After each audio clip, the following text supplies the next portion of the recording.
Reviews and feedback on both the project work and the product iterations as it progresses are equally important. There are 4 review and feedback methods that can be used in Agile projects to gain critical insight into how work and the final product are progressing. The 4 methods include retrospectives, 5 whys, fishbone diagram analysis, and product feedback loops. Agile retrospectives are special meetings that take place at the end of a period of work, usually at the end of an iteration, but they can also be conducted at the end of a release. These meetings are team-driven, which means that even though they may be facilitated by a Scrum Master or somebody else, the team is in large part contributing to the content of the meeting. The purpose of retrospectives is to examine the work that we've been doing together, analyze the results, and then identify ways to improve. And it's more focused on the dynamics of a team versus the way that we've been doing specific technical tasks. Agile retrospectives have a particular framework. The first step is to set the stage and prepare the team to engage in the retrospective. The next step is to gather data to create a shared pool of data. The third step is to generate insights by observing work patterns. Following this, the team decides what to do by having a discussion about what actions to take. The final step is to close the retrospective and identify ways to make future retrospectives better. The 5 whys is a retrospective technique that we use to get to the root cause of a specific issue or symptom. Sometimes we might want to isolate specific symptoms or issues that have happened in our iterations that may not have an obvious solution.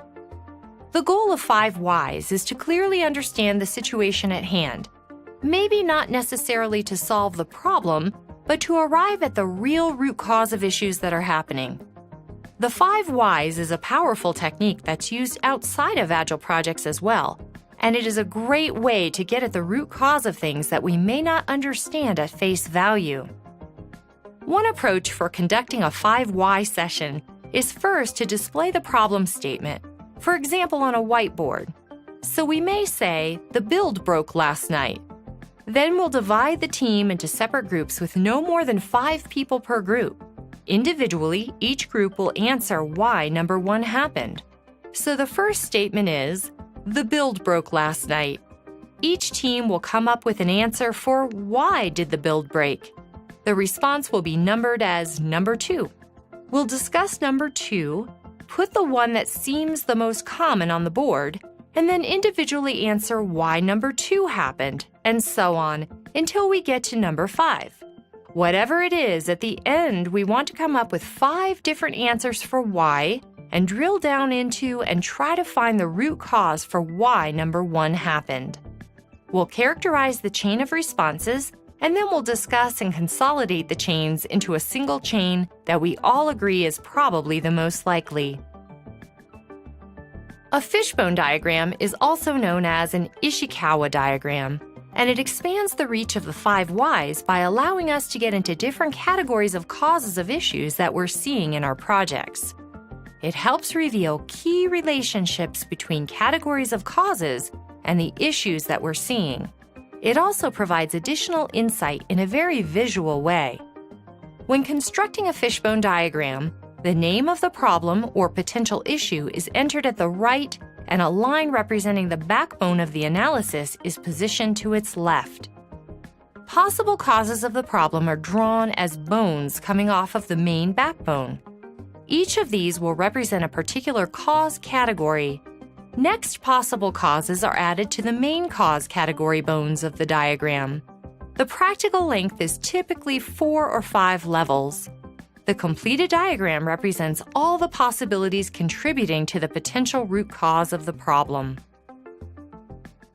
Continuous feedback loops are a key part of Agile frameworks such as Scrum and Kanban, and they're based off of the Deming cycle, which is plan, do, check, act.